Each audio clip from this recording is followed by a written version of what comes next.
You're listening to The View from Up Here, an equipping podcast by Viewpoint Leadership and Development. Our vision is to cultivate a change in the way the world views leadership and development. And our mission is to foster better leaders through a modern approach while developing individuals into their true selves. My name's Brad Walbridge, your host for our time together. And joining me in our conversations is our president and founder, Josh Trout, and our COO, Joel Arcieri. You know, Josh, in our last episode, we talked a lot about what this podcast is geared towards, right, and what it means towards the listener and the value of that. But one of the things that we kind of touched on a little bit, just the unfortunate experiences that you and Joel have had, good experiences that Joel have had, but the driving force behind all of that. And I thought about how we as leaders, well, really anyone, but certainly as leaders, we listen to ourselves the most. Yeah. You know, good, bad, ugly. We listen to our own inner monologue and dialogue the most. And we've talked off air about mantra. Yes. What we're saying to ourselves, how we're putting that into action. And you had some interesting thoughts. I know we'll talk with Joel a little bit as well, but you had some interesting thoughts into how you have engaged with other leaders and how you engage them in conversation and dialogue. So can you unpack that a little bit? Yeah, I think that, a lot of companies will talk about when we're interviewing people or we're developing people, but specifically with the interview process, we've all seen the pretty sheet, right, that has all the bullet point questions. Mm-hmm. So tell me about a time that you did ABC, right? Yeah. And while there's a lot of corporations out there, some of you that might be listening that work in human resources They're and really might have right now. Established this, it works, right? But what do you really get out of that? Right. I think the thing that I found in common with a lot of leaders is we have people that can come in, talk about their resume really, really well. They already know what the drawn up questions are, right? They screened because it online. Bingo. Yeah. And man, they can answer those questions really well. Yeah. And what did we really find out about that person? Honestly, nothing. Right.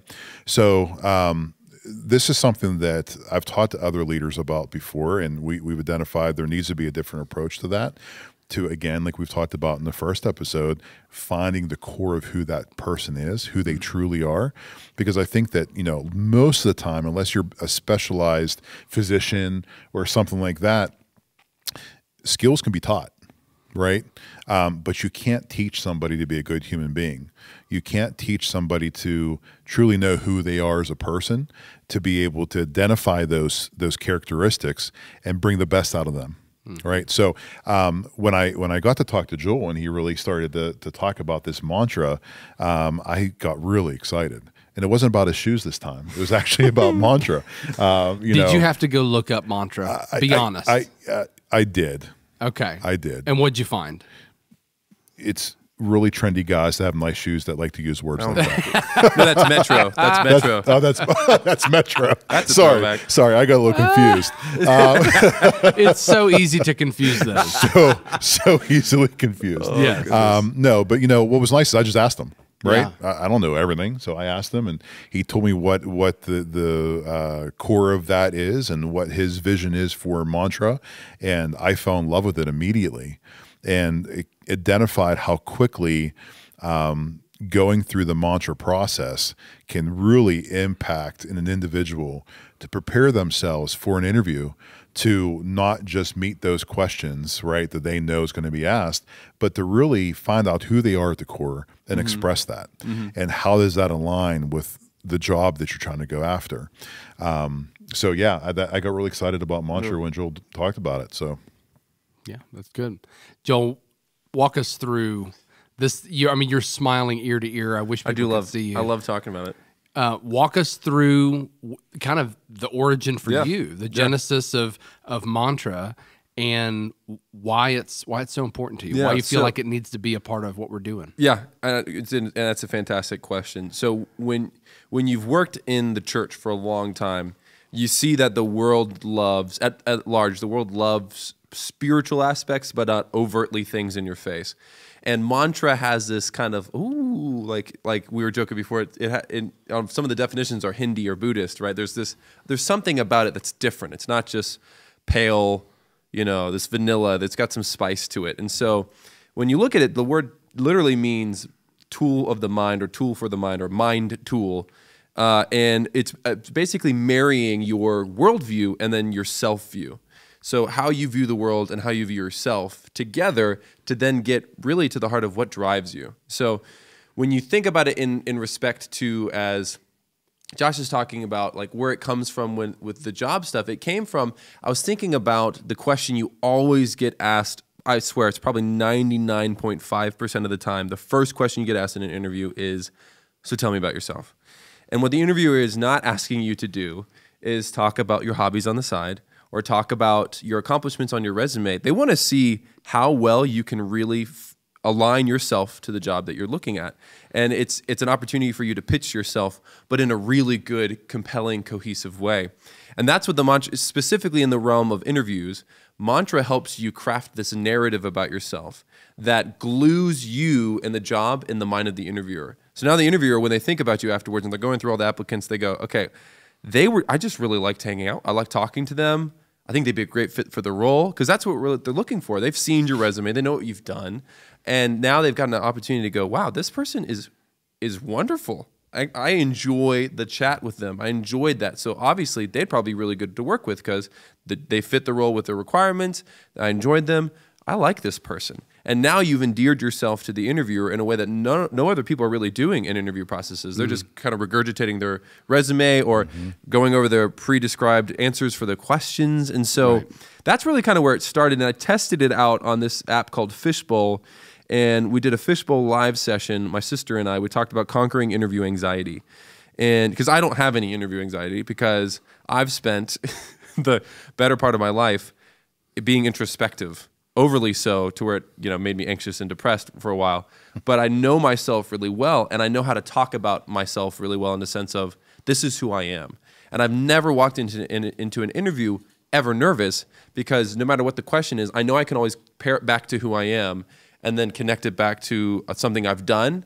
So anytime it says, tell me about a time, I go, well, this is who I am, and this informs what happened, and this is why I fit for the role. And every time you do that, it's this loop for the interviewer who goes, yep, they're perfect for the role. And so we talked about conquering interview anxiety, talking about preparing your desk, looking at questions, knowing the company. But then I really thought about this mantra thing, and I wanted to test it with people. And having a background of psychology and counseling, you learn to read between the lines of what people say. When you ask them a question, you're not listening for the answer. You're listening for the things between the things they say in the answer, because that's really what you get. That's the heart of it, and you really want to get to the heart of the person, the heart of the answer. Yeah. And so it comes down to, in an interview, when someone asks, "Tell me about yourself," and then you say, "Well, what drives you?" You're looking at all these things people say and goes, "Okay, so at your base point, this is what drives you. This is who you are." And so I tested it in this Fishbowl live session. We had 2,300 people attend. And I literally, live in the event, had someone, I said, "What drives you?" And the person said, it was the funniest person. They said, it was a woman who said, I feel like this is a terrible answer, but I just want to not have to worry about what I'm buying. Like, I don't have to worry about the price tag. She said, but I don't feel like I can say that if someone asks me, tell me about yourself. Like, what drives you? And I said, no, actually, that's really great. We can work with that. And so I said, well, talk to me some more. Like, what drives you within that? And she talked more about hobbies and stuff. And so, really, it's a mantra session is super quick. I just take what they say and I quickly go, okay, so this is what I'm thinking. And what I said was, this is you. You are someone who loves when work works for you and enables you to do things outside of work that then fill you up to work better. So you have this, you enjoy a really good work-life balance because you understand that work and life help have this interplay. And she was like, that's perfect. And that's exactly, and she actually went on to go further in interviews because of that, because she was able to say that. And so long story short about the genesis, that was really the moment where I realized there's something here that's different than what anyone else is talking about. And I can uniquely talk about this because of my experience of learning about myself and doing counseling and learning about others, and then just even talking about leadership and seeing how corporate America plays and how you can kind of find your niche there. And so that's kind of really where it started. I know that was a long answer for a short question, but Yeah. That was the genesis. And Joshua, as you hear that, like you're the listener right now, right? You're sitting here, but you're the listener. Like, what is it about that gets you excited? Yeah. So, as a listener, I think it provides me with a different outlook on how I should go about my interviews, right? I think that, number one, it tells me I need to have a little bit more of a understanding of who I am as a person and focusing more on that, not necessarily studying the company and studying how to give the right answer, right? Yeah. But truly knowing who I am to be able to share that. And I think there's a lot of people out there that think they know who they are. Well, yeah. Right? But they are, though.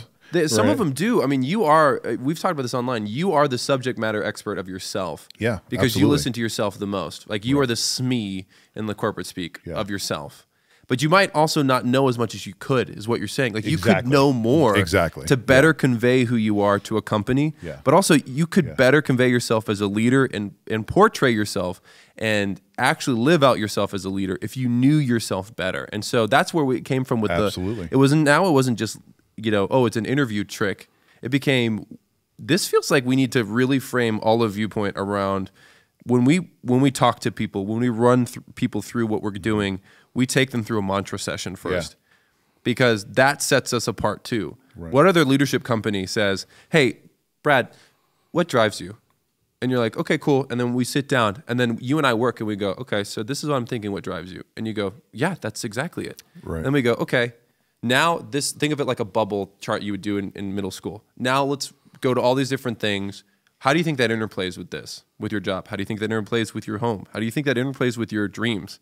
And now you start to make these connections you've never made in your life in a way that's so simple too. Right. It's not like I have to sit down with you for 5 sessions of an hour long. No. Right. These are like 30-minute sessions with a person. What light bulbs every time go off. So what's neat though is when we go back to the first episode, you see the interconnectivity, right? There's a lot of things where it's not about just saying, "Hey, you're a good leader," right? Or here's how to be a good leader. It's about starting at the base of who am I as a person? What drives me? What makes me go? So, we talked about what I have taken from that, from being a listener. As a leader, as one that does interviews, and I'm interviewing these people, one of the things we have done as leaders that have failed is that, again, we don't know who our people are. No. Right? We think, okay, you're being hired to be a just fit the role. EVS person, right? You're going to be the person that comes into our organization and you're going to clean. Okay, well, that's great, right? That's a skill. But whenever I'm going to go as a leader and truly get to know my people and celebrate their successes, I'm going to sit there and I'm going to go, "Hey, I'm going to give you a shout out. Congratulations for making my floors look so clean." And I'm going to tell everybody, and I'm going to call you up in front of everybody to give you that credit. And then what I don't realize is that person's an introvert. They don't like being called out in front of people, and that's not what drives them. Right? Oops. Right? Yeah. And now it backfires. So I think it comes down to, again, this allows the interviewee to give that opportunity to say who they are and what makes them go, what drives them. But then myself as the interviewer, I know who they are. I better be taking notes, because whenever we hire this person, I now know who they are as a person, right? And I can go ahead and celebrate them, or whatever it may be that aligns with them, not myself. So, in the world of business development, there's a thing that we always say, know your audience. Well, guess what? That's what that is. Yeah, so true. Yeah. Joel, when you think about hesitations that people could have about, even if they've done something like this in the past, they think about mantra. Maybe for some of them, that's a new word. Yeah. It's a new way of thinking. Some of the things you're saying, it's like, it just seems like a lot of work. Yeah. Like, what are some of the hesitations you think people could have that are listening that you maybe could dispel? Yeah. I've actually talked to a couple of people about it. So I've now done, since I did the Fishbowl live session, I think I've done upwards of 30 mantra sessions, and it's only been like a month or two. And don't tell my boss. And I've had people say, like, it's hard at times to wrap your mind around something you've never thought about, but that has immense permeation through everything else in your life, right? It feels daunting because you're taking everything about yourself and you're putting it into like 2 sentences. And then you're saying it has implications for everything in your life. You're going, this is insane. And so that has been a hesitation for people. But what I want to say to dispel that is, like, we would work with you, right? Like you're not alone in it. Right. I mean, I've had the same conversation with a couple people about their resume a few times because they just have a hard time with it. Because I gave someone homework. I want you now, every bullet on your resume, connect it to your mantra, so that you would at a moment's notice be able to connect who you are with something you've done as a logical progression of who you are. Like, this is, of course I'm going to have this happen in my life because this is who I am. And that's where I want to try to get people to. So it feels like a lot of work. It can feel daunting, but you don't have to worry about it because we would work with you. And you wouldn't be alone in that. And everyone else is experiencing the same thing. Like we're talking about, it is an issue in leadership and development right now. No one's really doing this. So the cool thing too is you'd be kind of on the cusp of this new type of way of doing things in leadership and development, in the sense of like no one else is, you'd be cutting edge. So what you're saying is, just like our shoes, we're trendsetters. My gosh, we cannot. Is that going to be another thing too? I mean, hey, you never know. Well, the mantra, the metro. I mean, it's so true. Yeah. Brad, if I can bring something up real quick, Joel, is I think what's cool about this is not a one-time thing, right? So we have learned there's a consistency to it. There's a consistency to it, but the thing is we all go through several seasons within our life. Right. So we may sit with you and talk through this with you for this current role that you're trying to go after, and you grow a relationship with us, and you listen to this podcast and love what we do and what we say, and you want to stay, connected with us. That's awesome. And then down the road, you're going for a new job within that company or somewhere else. Well, guess what? You're probably another season of your life. Yeah. Right. And we're going to have the opportunity to see where you're at, meet you where you're at, right, and maybe help you get that next step. Yeah, we want to journey with you. But even to go a step further, I'm glad you said that. It's a journey together. It is. Yeah. To go a step further, if you're a leader, right? Here's to listeners. If you're a leader and you're a manager and you have people under you, who's to say we can't partner with you to help you do mantra sessions for people underneath? Right? Like, absolutely. You say, hey, what drives you to your people? And then you hit us up and say, hey, I have 5 people under me. This is what they say drives me. What do I do with that? Right. So literally what you're saying about that guy, let's say the guy who's the cleaner, that's me. I'm like, please affirm me. Please, I need my name recognized just for one thing. I would have never thought that. Because I'm like, shut your mouth. Because my mantra is I want to be a refreshment to every single person I ever interact with. Right. And that I want people to feel not burdened, but bolstered, not run down, but edified. Like I want every interaction for people to go, yeah, I feel like I generally am more happy now. Right. After I just feel better. And what happens is I'm often managed in a way that I'm just drained. And that makes me feel bad though, because I don't feel like I can refresh people when I'm constantly drained. Well, your productivity. Right. And so for that person, if you had asked him, what drives you? And he said, I just want to serve, and like I don't want to be my name in lights. I just want to serve and help the business and not have to be about me. You would have never done that. No, not at all. Right. And that's a call for you leaders who are listening. You need to know what drives the people under you, and then be a student who constantly asks more questions and says, okay, so like today, I'm asking a lot of you. What is that doing with what drives you? Like, wow, what a world that we would live in if a manager would ask their person, like, hey, I know I've asked you like 10 tasks today.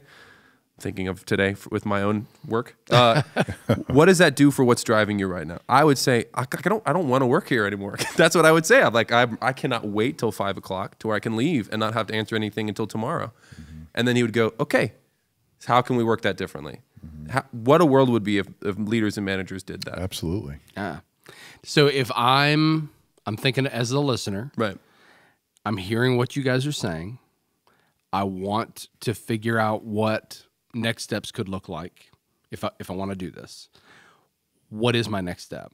Or what are my series of next steps for me to consider if I want to do that? So what we would do is we would sit down, you and myself, and 15 to 30-minute session, we'd figure out what your mantra is. And it doesn't have to be anything more than, like, what's your mantra? Right? It's super simple, no other implications. It's just, here's something to think about. This is what you've agreed on too, because you would also have to say yes.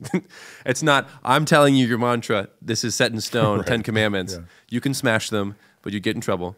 That's a Bible joke. You could go and say, no, I feel like that's not quite it. Like we would work till you agreed this is what it is. And then you own it. And then we could talk in future sessions about, okay, how does this relate to a job you're looking at? How does this relate to your employer? How does this relate to the people you manage?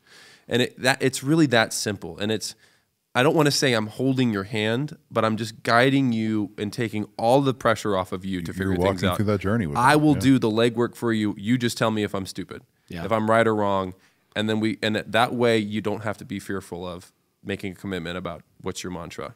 And I think what's interesting about that, and again, this is part of also what separates us, is that it sounds and feels very personal, very nuanced, very customized to me as the person coming to you, where I not only get your time and your energy, but this is very much about me specifically. It's not a program. It's not a system. It is very customized, which is part of what makes it so different. It's not going to click in every area immediately. It doesn't. Like I've done enough with so many people. Sure. I've had people saying, hey, I need to hit you up again. I have an interview coming up with this job, and I really don't know how my mantra aligns.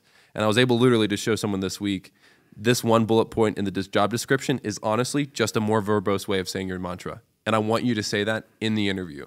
When they say, tell me about yourself, you talk about your mantra, say something you've done in your resume. So let me give you, I'll give you an example real quick. I know we're going to wrap up. So it's like, Josh, tell me about yourself. So say it to me, you're the interviewer. So Joel, tell me about yourself. Thanks. Yeah, Josh, what I would really love for you to know is that, so this is this person's one, that I am someone who loves to make a positive impact through creativity. I love being a part of creative solutions that lead to positive impact for the business and for myself and for people around me. And it makes me think of this time when I was a designer and a developer for my last company. And we were trying to think about what was something that was going to really grab people, but everyone was just kind of burnt out and no one had any ideas. And so I just kind of thought, what if we just took a moment and this is going to sound really weird, let's just doodle. And we all just doodled and we doodled. And everyone started to joke and laugh about each other's doodles, and we livened people up, and some really cool ideas came out of that. And then we were able to come up with this really cool campaign for what we were going to do, and that yielded a wonderful result for our company. And then everyone felt a little bit more empowered and felt less burnout in the process. And it makes me think about this job description that is in this role, which is honestly a more robust way to say my mantra, what drives me, because it's analyze and come up with creative solutions that have an impact for the company and the people around you. And I think that this is why I would be a really good fit for this company and really great fit for this role, because it's literally just who I am. All right, let's hire him. You're hired. But believe it or not, like as someone who's been in interviews where someone said, I feel blessed to know you. I feel like I'm inspired after that interview. And that's not bragging about myself, but if you say that to someone, like you guys just said, it makes you as an interviewer feel, I don't have to worry about like hunting for the truth about this person or figuring out really, okay, what other questions should I ask? What's the 14th canned answer that I'm going to get? Exactly. Yeah. Right. And that goes back to, again, how I do my interviews is the fact of, again, skills are skills, and that's good, but I want to know who you are, right? Yeah. Can I connect with this person? Does this person get me excited? Yeah. Right? So what you just went through, I was sitting here listening to you and I was getting excited hearing it, right? Like, and it was made up, right? Likewise, yeah. You know, so it's really, really important to be able to get the interviewer excited about hiring you, right? But I also think too, if I can add, Joel, is this is driven by you. Right, like Brad was saying. Right. You know, I think, Brad, you hit that spot on. Yeah, the individual is driving the process. 100%. Yeah. And we're here no matter what, whether you're going to get an interview or you're a leader or you're an aspiring leader, it doesn't matter. Right. Right. So safe to say this is probably going to come up a lot in the future.